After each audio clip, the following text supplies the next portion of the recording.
हमारा गला काटा। क्या नाम है, 1 रुपए एक रेहड़ी पटरी वालों का। ये डाकू खानदान है, ये डाकू खानदान है। प्रधानमंत्री जी का मन चंगा है, इसीलिए उनके कटौती में गंगा है। आज पूरे विश्व में प्रधानमंत्री जी की पूजा हो रही है। जो आज यूएस से हमारे भारतीय के प्रधानमंत्री जी के लिए बयान आया है, चेस बैंक के सीईओ जी का, हम उसकी सराहना करते हैं और ये हमारे सब भारतीय के लिए गर्व की बात है। पहली बात, अब आप बात करेंगे कि भारत में क्या हुआ है, यूएस वालों को क्यों प्रधानमंत्री जी चाहिए, तो इसके पीछे कुछ स्टैटिस्टिक्स हैं जिनके आधार पर यूएस में नहीं, सिर्फ पूरे भारत छोड़, यदि आप भारत के कांग्रेस दल घटकों को छोड़ेंगे, इसके अतिरिक्त हर एक व्यक्ति प्रधानमंत्री जी को दिल से चाहता है। प्रधानमंत्री विश्व गुरु के तौर पर उभर कर आए हैं। जब G20 का सफल आयोजन हुआ था, हमने एक नीति रीति रखी थी कि हमें एक धरती एक परिवार चाहिए, और उसको पूरे विश्व के लीडर्स ने स्वीकारा था। आज आप क्लाइमेट चेंज की बात करें, लेबर रिफॉर्म्स की बात करें, फाइनेंशियल एक्सक्लूसिव्स की बात करें, आपको हर विषय में JP मॉर्गन हो या अमेरिका हो, ठीक है, तारीफ कर रहे हैं, लेकिन देश में जो दूसरा विपक्ष है उनका कहना कि मोदी जी के आने से देश नीचे चला गया, डाउन चला गया। देखिए, जो देश का दूसरा विपक्ष है, वो पहली बात तो जो मैनिफेस्टो लेके आया वो एक ब्लैक पेपर है, उस पर देश की जनता को भरोसा नहीं है। भैया जाति जनगणना की बात कर रहे हैं, लोगों को उसको बांटने की बात कर रहे हैं, जैसे उनने 1947 में देश का बंटवारे में योगदान दिया था। जाति जनगणना से देश बढ़ जाएगा? बिल्कुल, क्योंकि वो एक वो सोच और विचारधारा पे भरोसा करते हैं जिसमें देश के कुछ समुदायों को सिर्फ लाभ देना है। प्रधानमंत्री जी देश के हर एक सिटीजन को लाभ देने के लिए अग्रसर है। पहले इनकी नीति यही रही, पहले अंग्रेज की थी, उसी धर्रे पे आ गए।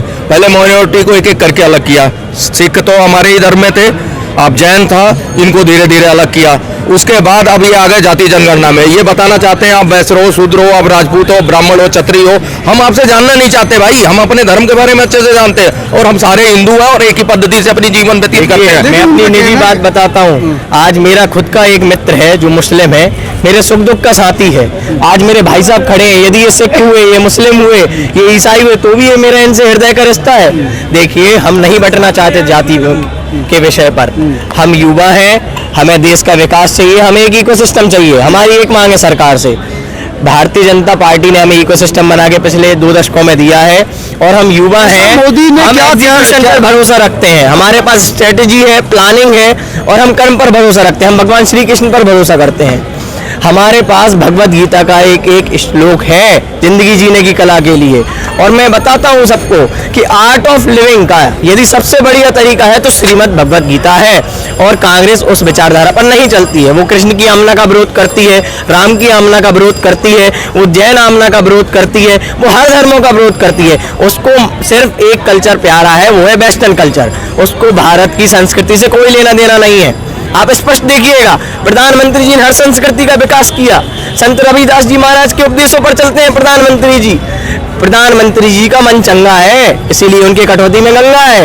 आज पूरे विश्व में प्रधानमंत्री जी की पूजा हो रही है। आप खुद देखिएगा, क्या कर दिया भैया, क्या कर दिया ऐसा मोदी ने? क्या प्रधानमंत्री जी ने फाइनेंशियल इकोनॉमिकल स्टैटिकल्स को इंक्रीज किया है इंडिया के। आज जीडीपी को देखिएगा आप, आज पर कैपिटा इनकम को देखिएगा आप, आज आप हर एक व्यक्ति की सोच और विचारधारा को देखिएगा। भारतीय प्रधानमंत्री जी के प्रति दिल से समर्पित है व्यक्ति। हर किसी को निजी लाभ मिला है। उनकी योजनाओं ने 400 मिलियन लोगों को आउट ऑफ पॉवर्टी लाइन कर दिया। जो पहले गरीबी रेखा में आते थे, आज वो गरीबी रेखा से 42 करोड़ लोगों को, 400 मिलियन लोग। आप खुद देखिएगा, यूएस से आज रिपोर्ट आई है, JP मॉर्गन बैंक, जो चेस बैंक है, उसके सीईओ डिमी सन ने बोला है कि भारत में एक फाइनेंशियल रिफॉर्म आया है जो प्रधानमंत्री जी के नेतृत्व में आया है। और उसके आंकड़े आप जब स्टडी करेंगे तो आप पाएंगे कि ब्यूरोक्रेटिक, मतलब हर एक व्यक्ति का जो आज कर्मचारी भी है सरकारी संस्थानों में, निजी संस्थानों में, हर किसी का विकास हुआ है। उनको एक इकोसिस्टम मिला है, एक दूरदर्शी सोच मिली है, एक काम करने के लिए प्लेटफॉर्म मिला है। आज आप कौशल विकास केंद्र की बात करिए प्रधानमंत्री जी की, स्किल डेवलपमेंट। आज आप डिजिटल इंडिया की बात कीजिए प्रधानमंत्री जी की। जो पहले कांग्रेस के शासन में 1 रुपए भेजा जाता था, वो लोगों के पास 25 पैसे पहुंचता था। आज आप आंकड़े देखिएगा, 700 मिलियन बैंक अकाउंट्स खुले हैं जो आज की रिपोर्ट में है। आप पढ़िएगा रिपोर्ट यूएस से जो आई है। देखिए आप आज की रिपोर्ट 100 मिलियन खातों का उपयोग हर एक व्यक्ति को लाभ देने के लिए किया जा रहा है, निजी लाभ पहुंच रहा है। प्रधानमंत्री जी या कोई भी राज्य की सरकार एक क्लिक करती है, सीधा खाते में आपके पैसा घर।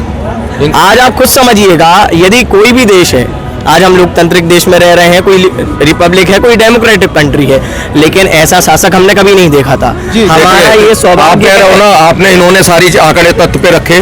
मैं आपको बता दूं विपक्ष की बात, विपक्ष क्यों बिल बिला रहा है, उसको जो है जो संविधान था ना हमारा, पहले पेज पे राम थे, महात्मा बुद्ध थे, छत्रपति शिवाजी थे, ठीक है, गुरु नानक देव जी थे, ये सारी चीजें हटा दी गई हैं। अब उनको 400 इसलिए मांग रहे हैं मोदी जी कि इन पे ये दोबारा से आएंगे। और दूसरी चीज 400 वो मांग रहे हैं कि जो प्राइमरी स्कूल के बच्चे हैं उनको गीता, भगवत गीता और उसके बारे में, रामायण के बारे में वो सिलेबस में डाला जाएगा। यही तो खतरा है ना, यही तो खतरा है ना। मैं बता रहा हूं, इस देश में धार्मिक आधार पर बांटने की कोशिश की जा रही है। ये खतरा नहीं है, ये हमारे लिए संविधान बदल सकता है। ये हमारे स्वाभिमान का विषय है। हमारा भारत पहले सोने की चिड़िया थी, हमारा भारत देश अपनी आमनाओं की वजह से सोने की चिड़िया था। देश सबका है ना भाई, सुनिए, देश हम सबका है। सातों धर्म की बात कर रहे हैं, यदि कोई 8वां भी धर्म मनाता है हम उसको भी स्वीकार करेंगे, बस वो जनहित में होना चाहिए। हम मानवता के लिए खड़े हैं, हमारा समर्थन मानवता को है, हम हिंसा का विरोध नहीं करते। यदि हिंसा देश को बचाने के लिए की जाए, यदि हिंसा देश की बॉर्डर पर की जाए तो हिंसा अच्छी है, लेकिन यदि देश के अंदर रहकर जातियों में बांटने के लिए हिंसा की जाए तो ये कतई उचित नहीं है। जातियों की तो बात इसलिए कर रहे हैं ताकि गरीब जातियों को उनका हक मिल सके, जो देखिए, गरीबों को हक, SC ST OBC विपक्ष पीडीए चिल्ला रहा, पिछड़ा वर्ग और वो सोचिस वंचित, लेकिन इन्होंने जो काम किए हैं विपक्ष ने अभी तक इनका पूरा रिकॉर्ड उठा के ये इन्होंने परिवार को अहमियत पहले दिया है। परिवार जो है इनका वो पहले रहा है। आप चाहे मुलायम सिंह की सीट देख लो, चाहे किसी भी विपक्ष का जितने भी 18-20 दल इकट्ठे हुए हैं, 22-28 सारे परिवारवादी है। आप परिवारवादी, किसी का बच्चा अगर नहीं है तो आप मेरे से बात करो, मैं उसका बताता हूँ कि उसका बच्चा, वो बच्चे बचाओ के लिए ये जो है बच्चे बचाओ है, बच्चा बचाओ पार्टी है सारी, और ये काम बच्चा बचाओ के लिए ही हो रहा है। देखिए, गांधी जी के पुत्र को जानते हैं, हम भी जानते हैं। इनहेरिटेंस लॉ था इंडिया में पहले, जिसके लिए इंदिरा गांधी जी ने अपनी संपत्ति, वो हिंदू लॉ में आता था, एक मुद्दा है इनहेरिटेंस लॉ। यदि अब तो सेम पित्रोदा ने मना कर दिया था कि इनहेरिटेंस लॉ अभी जो है, देखिए, वो नहीं, देश अपने हिसाब से लॉ बदल देती है। इनहेरिटेंस लॉ को राजीव गांधी जी ने बदला था। क्यों बदला था? क्योंकि इंदिरा गांधी जी की संपत्ति उन्हें मिल जाए पूरी, उन्हें टैक्स ना देना पड़े। आप देख लीजिए तथ्यों के आधार पर। आज कांग्रेस अपने मैनिफेस्टो में फिर बात कर रही है इनहेरिटेंस लॉ की। क्यों?